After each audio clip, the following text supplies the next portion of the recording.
Λοιπόν, προς το παρόν πάμε να καλημερίσουμε το φίλο μας τον Ανδρέα τον Αλμπάνη. Καλημέρα, Ανδρέα. Καλημέρα σας.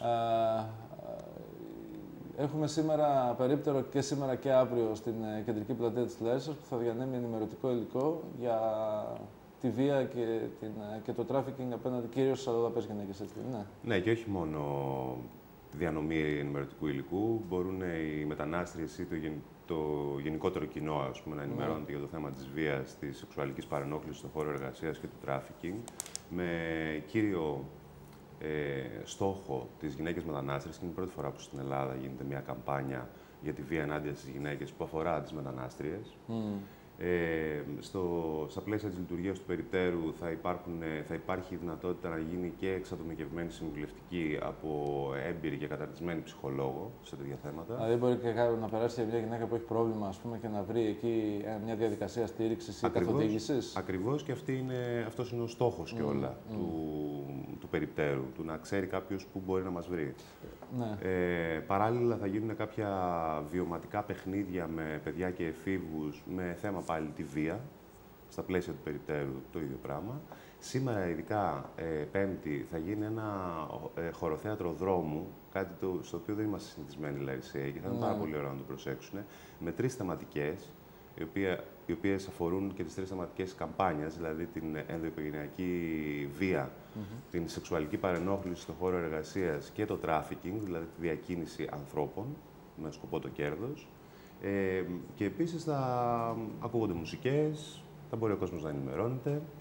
Αύριο πάλι στα πλαίσια του περιπτέρου, γύρω στις 7.30 ώρα, θα γίνει μια ανοιχτή συζήτηση, που θα συμμετέχουν και εκπρόσωποι των μεταναστευτικών κοινοτήτων στη Λάρισα, απόρρια του σεμιναρίου που υλοποιήθηκε προχθές, την Τρίτη. Ναι. Κάναμε ένα σεμινάριο. Ένα σεμινάριο ενημέρωσης για τα δικαιώματα και για το ποινικό σύστημα, ας πούμε, το πώς λειτουργεί, τουλάχιστον, μπράβο, πώς λειτουργεί σε αυτές τις περιπτώσεις στην Ελλάδα. Υπάρχει πλήρης άγνοια, ακόμα και από τους Έλληνες, που είναι πιο εύκολο να διαβάσουν. Για ποια είναι η νομοθεσία που προστατεύει, εν πάση περιπτώσει, τις... Ακριβώς. Και τις διαδικασίες που ακολουθούνται. Ποιοι είναι υπεύθυνοι γι' αυτό, που πρέπει να απευθυνθεί. Εν πάση περιπτώσει, και τι νομικά βήματα μπορεί να κάνει κάποια γυναίκα όταν βρεθεί σε αυτή τη θέση. Ποιες δυνατότητες έχει, πού μπορεί να προσφύγει. Ναι, και όχι μόνο νομικά. Δηλαδή, να μην το χοντρένουμε τόσο. Αλλά και αυτό. Ναι. Είναι μεγάλο το πρόβλημα, Ανδρέα. Γιατί για να γίνεται όλο αυτό, καταλαβαίνω ότι στο πίσω μέρος υπάρχει ένα τεράστιο ζήτημα, ας πούμε, και βίας και τράφικινγκ και το οποίο δεν είναι και τόσο γνωστό στην ελληνική κοινωνία. Καταρχήν είναι μεγάλο. Είναι πολύ μεγάλο πρόβλημα. Κατά δεύτερον, διωγγώνεται αυτό το πρόβλημα διότι είναι απρόσωπο, αφανές και κρυφό. Δηλαδή δεν είναι κάτι το οποίο το αντιμετωπίζουμε καθημερινά, παραδείγματος χάρη τη χρήση ναρκωτικών ουσιών που μπορεί να τη δει στον δρόμο. Το φαινόμενο αυτό, ειδικά της ενδοοικογενειακής βίας και του τράφικινγκ, αλλά και της σεξουαλικής παρενόχλησης, λόγω κάποιων είτε πολιτισμικών προτύπων, το οποίο, ας πούμε, λέει στη γυναίκα να ντρέπεται, είτε προσωπικών, που λέει στη γυναίκα να φοβάται να μιλήσει γι' αυτό μένει μέσα. Είναι ειδικά σε αυτό το θέμα, η γυναίκα αντιμετωπίζεται ενοχικά. Δηλαδή ότι και από τις ίδιες τις γυναίκες ακόμα. Ναι. Δηλαδή ότι κάτι έχεις κάνει. Κάτι δεν έχεις κάνει καλά. Και σου έχει συμβεί αυτό το πράγμα. Υπάρχουν και κάποια, στο πλαίσιο αυτής της καμπάνιας, και κάποια τηλεοπτικά σποτ. Θα τα δούμε, νομίζω, αν είμαστε έτοιμοι, Δημήτρη. Να συμπληρώσω λίγο κάτι για το μέγεθος του προβλήματος. Μια πρόσφατη έρευνα που διεξήχθη από τον ΟΗΕ λέει ένα εκπληκτικό πράγμα, δυσάρεστο, δυσάρεστη έκπληξη είναι αυτή, ότι ο αριθμός των γυναικών που τραυματίζονται ή που σκοτώνονται στα πλαίσια τέτοιων συμπεριφορών, δηλαδή ενδοοικογενειακής βίας, τράφικινγκ ή σεξουαλικής παρενόχλησης, τέλος πάντων, είναι σχεδόν ο ίδιος με τον αριθμό των γυναικών που πεθαίνουν από καρκίνο ή από αυτοκινηστικά δυστυχήματα, παγκοσμίως. Ναι. Μιλάμε περίπου ότι αυτές οι συμπεριφορές αφορούν 1 δισεκατομμύριο γυναίκες, περίπου το 1/3 των γυναικών παγκοσμίως. Στην Ελλάδα το πρόβλημα είναι μεγάλο σε σχέση με την Ευρώπη. Είναι πάρα πολύ μεγάλο το πρόβλημα.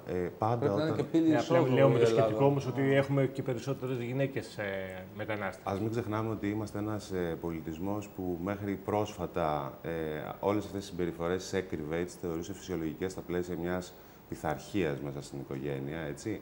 και τώρα υπάρχει με λανθάνον τρόπο ο ίδιος τρόπος, το ίδιο πρότυπο, απλά δεν εκδηλώνεται. Μπράβο. Τώρα φτάνουμε μέχρι εδώ, σηκώνουμε το χέρι, ας πούμε, αλλά δεν το... Η ενδοοικογενειακή βία δεν είναι μόνο ξύλο. Ή δεν είναι μόνο σεξουαλική κακοποίηση. Δηλαδή, ειδικά όταν μιλάμε για σπίτια μεταναστών, υπάρχει, παραδείγματος χάρη, η λεγόμενη καταναγκαστική εξάρτηση, οικονομική εξάρτηση της γυναίκας από τον άντρα. Μια γυναίκα η οποία μπορεί να δουλεύει και να μην μπορεί να χαρεί τα αποτελέσματα των κόπο της. Την εξαρτάται από τις αποφάσεις του άντρα σε σχέση με το οικονομικό. Ναι. Και αυτό είναι μια προέκταση της ενδοοικογενειακής βίας. Ή μιλάμε για ψυχολογική βία. Καλά, τώρα εντάξει, παιδί μου, όμως το κομμάτι ένας το κάνει στο σπίτι. Και πώς το λένε, εμείς είμαστε και οι νέοι Έλληνες, ας πούμε, είμαστε και λίγο παραδοσιακοί. Είμαστε, πώς το λένε, αυτοί που ο άντρας πρέπει να χτυπάει το χέρι στο τραπέζι και να λέει: τελείωσε, γυναίκα, έχεις δίκιο. Εντάξει. Έχουν αλλάξει, θέλω να σου πω, τα πράγματα στον νέο Έλληνα δηλαδή. Αλλά συμφωνώ όμως αυτό που λες, ότι υπάρχει μια παράδοση πολιτισμική, έτσι, που κρατάει ακόμα κάποια στεγανά. Και δεν είναι μόνο στην Ελλάδα, εντάξει. Ναι, δηλαδή, αν πάμε προς την Ασία ή προς την Αφρική, το πρόβλημα είναι μεγάλο. Ναι. Πρόσφατα, ας πούμε, αρχίζουν και βγαίνουν έρευνες, οι οποίες μιλάνε για εγκλήματα τιμής σε χώρες της Ευρωπαϊκής Ένωσης απέναντι σε μέλη της ίδιας οικογένειας. Δηλαδή, φανταστείτε τώρα μια οικογένεια όπου ο πατέρας. Από μετανάστες προφανώς που έχουν τέτοιο πολιτισμικό. Ναι, όπου ο πατέρας σκοτώνει την κόρη του, ας πούμε, γιατί η κόρη του σπήλωσε την τιμή της οικογένειας κάνοντας σχέση με έναν άνθρωπο ο οποίος δεν είναι μουσουλμάνος ή δεν είναι. Της ίδιας οικογένειας, της ίδιας εθνικότητας. Βέβαια, πριν από μερικά χρόνια μιλάγαμε για την ενσωμάτωση του μετριοπαθούς μουσουλμανικού στοιχείου και στην Ευρώπη, αλλά, εν πάση περιπτώσει, τώρα έχουν αλλάξει λίγο τα πράγματα και με την οικονομική κρίση. Να δούμε πού θα οδηγηθούν. Πάντως, εγώ συμφωνώ μαζί σου ότι είναι μεγάλο το πρόβλημα και ιδιαίτερα στην Ελλάδα που είναι και πύλη εισαγωγής πολλών μεταναστών διαφορετικών εθνικοτήτων, διαφορετικής κουλτούρας. Και βέβαια φαντάζομαι ότι όταν βρίσκονται και σε ένα αβέβαιο περιβάλλον, τα προβλήματα γίνονται ακόμα εντονότερα, δηλαδή σε περιβάλλον φτώχειας. Ακριβώς. Ακριβώς, γιατί παίζουν και ψυχολογικοί παράγοντες όπως είναι το άγχος. Δηλαδή, σε πολλές περιπτώσεις ο άντρας νιώθει ότι έχει χάσει τον έλεγχο κοινωνικά, όχι στα πλαίσια της οικογένειας. Και αυτό πολλές φορές, όταν υπάρχει προδιάθεση να υπάρξουν τέτοιες συμπεριφορές, αυτή η προδιάθεση γίνεται πια συμπεριφορά. Αλλά δεν θα ήταν απόλυτα δόκιμο να το συνδέσουμε το ότι είναι μεγάλο το πρόβλημα της βίας ενάντια στις μετανάστριες με την μεγάλη εισρωή μεταναστών στην Ελλάδα. Το κύριο target group, ας πούμε, των μεταναστών που εισέρχονται στην Ελλάδα είναι νεαροί άνδρες. Δεν είναι τόσο γυναίκες οι οποίες έρχονται αυτόνομες. Οι γυναίκες μπαίνουν το τράφικινγκ κυρίως. Μπράβο.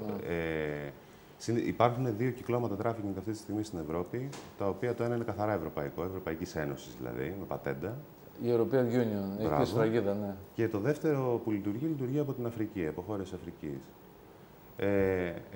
Έχουμε απέναντί μας μια τεράστια βιομηχανία, η οποία βγάζει τεράστια κέρδη και δεν μπορεί να αποδομηθεί ούτε νομικά, ούτε κοινωνικά. Η μόνη λύση σε αυτή την περίπτωση είναι ο πελάτης. Να συνειδητοποιηθεί δηλαδή. Να σταματήσει η ζήτηση για να μειωθεί η προσφορά. Ναι. Αυτό τόσο μεγάλο, με φοβίζει αυτό που λέμε λες. και με τα παιδιά στα φανάρια, έτσι.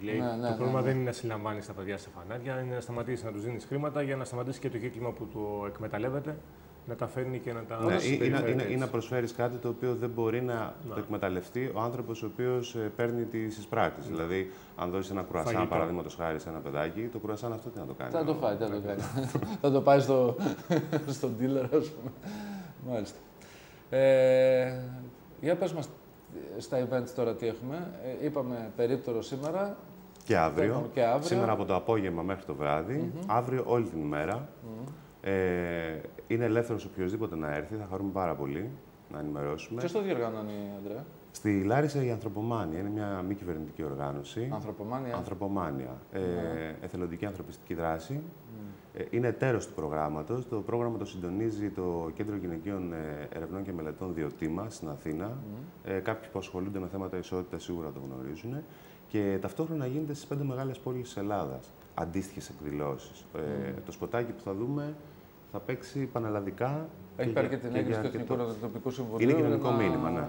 Περάσει ως κοινωνικό μήνυμα με την υποχρέωση που έχουμε τα μέσα. Όπως και σε κάποια ραδιόφωνα θα ακούσετε αντίστοιχα σποτ της συγκεκριμένης καμπάνιας. Γιατί γίνεται αυτή την περίοδο, υπάρχει κάτι ή συμπτωματικό είναι? Δηλαδή, θέλω να πω, υπάρχει κάποια παγκόσμια ημέρα ή κάποια παγκόσμια δράση, ας πούμε, ή απλώς όχι, συμβαίνει? Δεν συμβαίνει. Δεν ταυτίζεται με κάτι άλλο, κάτι επίκαιρο. Απλά υπάρχει.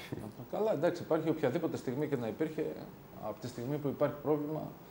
Απλά εγώ λέω ότι με φοβίζει, ας πούμε, το γεγονός ότι δεν μπορούμε να το ελέγξουμε διεθνώς με άλλο τρόπο παρά μόνο με τη μείωση της ζήτησης. Αυτό νομίζω ότι είναι μια ομολογία ήττας του πολιτισμού του ευρωπαϊκού. Αυτό αφορά το τράφικινγκ. Ναι. Τα δίκτυα, τα κυκλώματα έχουν εφάνταστους τρόπους για να κάνουν τη δουλειά τους. Και πάντα βρισκόμαστε ένα βήμα πίσω. Ναι, δηλαδή, όταν ανακαλύπτεις κάτι, ήδη έχει βρεθεί ένας τρόπος να το ξεπεράσει. Μπράβο. Ναι. Μέχρι εσύ να το ανακαλύψεις, οι άλλοι ξέρουν πώς θα το ξεπεράσουν. Εφόσον υπάρχει ζήτηση και εφόσον υπάρχει ζήτηση και εφόσον υπάρχει κέρδος, πάντα θα υπάρξουν και άνθρωποι στις κατάλληλες θέσεις, οι οποίοι θα κάνουν είτε τα στραβά μάτια, είτε θα διευκολύνουν λίγο τις δράσεις αυτών των κυκλωμάτων. Σε αυτό το κομμάτι ο ιδιωτικός τομέας που δεν λειτουργεί. Θα ήθελα να κάνω μια παράκληση, αν μου επιτρέπετε. Επειδή αύριο την Παρασκευή στις 7.30 ώρα θα κάνουμε μια ανοιχτή συζήτηση και επειδή ακριβώς το πρόβλημα είναι ιδιαίτερο, δηλαδή έχει μέσα και την ενοχή, έχει μέσα και το φόβο, θα παρακαλούσα όσοι έχουν τη δυνατότητα και τη διάθεση να περάσουν και να στηρίξουν λίγο κάποιες γυναίκες που μπορεί να φοβούνται να προσεγγίσουν. Να εμφανιστούν σε ένα μικρό κύκλο ανθρώπων. Δηλαδή, είναι πιο εύκολο, για να μην στοχοποιηθούν. Είναι πιο εύκολο όταν είμαστε 100 άνθρωποι σε 100 τετραγωνικά μέτρα να έρθει μια γυναίκα λίγο πιο κοντά και να ακούσει μόνο. Δεν χρειάζεται να μιλήσει, δεν χρειάζεται να μιλήσει για τον εαυτό της. Παρά όταν είμαστε πολύ λίγοι, μια γυναίκα από την άκρη της πλατείας να έρθει μέχρι το κέντρο της πλατείας, εκεί θέλει πάρα πολύ κουράγιο. Ναι. Μάλιστα. Ωραία, Ανδρέα, ευχαριστούμε. Να κλείσουμε βλέποντας τα σποτάκια που θα βλέπουμε προφανώς και στα μέσα ενημέρωσης και της περιφέρειας και τα κεντρικά κάποια στιγμή, αφού έχουν πάρει την έγκριση του Εθνικού Ραδιοτηλεοπτικού Συμβουλίου να μεταδοθούν ως κοινωνικά μηνύματα. Ανδρέα Αλμπάνη, σε ευχαριστούμε πολύ. Θα είμαστε εκεί. Εμείς σας ευχαριστούμε. Και αύριο και σήμερα. Και όλος ο κόσμος να αντιμετωπίσουμε ένα πρόβλημα που απειλεί τον ίδιο μας τον πολιτισμό. Έτσι. Λοιπόν, πάμε να δούμε τα σποτάκια. Ανδρέα, σε ευχαριστούμε. Καλημέρα. Εμείς ευχαριστούμε.